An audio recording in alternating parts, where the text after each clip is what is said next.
Bonjour à toutes et à tous, c'est Joachim, étudiant au Mirail.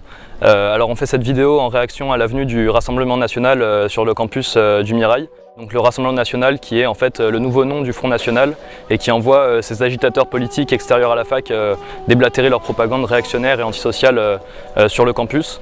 Il y a quelques dizaines de jours, on écrivait sur la politique en fait, de Richard Lagagné, l'administrateur nommé par le gouvernement à la fac, voilà, pour essayer de décrédibiliser le mouvement étudiant en gonflant les chiffres des travaux nécessaires à la fac après le blocage. Donc il nous avait annoncé 400 000 €, finalement ça a été 800 000 € et il faut croire que les enchères ne sont toujours pas fermées puisque le Rassemblement National nous dit aujourd'hui que c'est 1 million d'euros.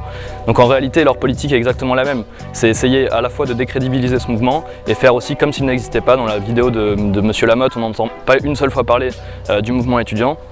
Preuve, s'il en fallait, que les tenants de l'antisystème se rejoignent toujours dans les habitudes les plus crasses de l'ancien monde. En fait, le Rassemblement National fait bien de ne pas parler de la politique qu'il compte défendre dans le mouvement étudiant, parce que cette politique, elle est très peu défendable face à des étudiants notamment.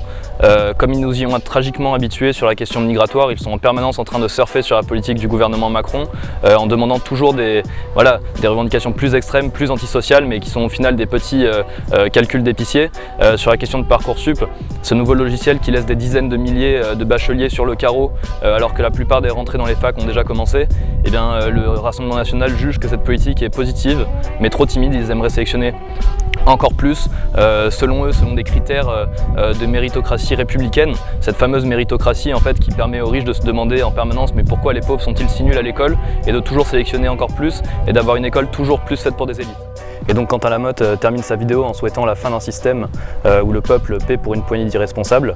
On entendait moins le FN s'inquiéter pour le contribuable quand Marine Le Pen détournait plusieurs millions d'euros au Parlement européen.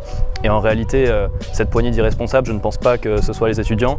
Au contraire, c'est les capitalistes, les banquiers et la poignée de politiciens professionnels qui les servent, qui depuis 2008 font payer leur crise aux étudiants, à la jeunesse, aux travailleurs, et qui justifient ainsi toutes les attaques contre les acquis sociaux, que ce soit les retraites, le code du travail, mais également l'accès à l'université pour toutes et tous.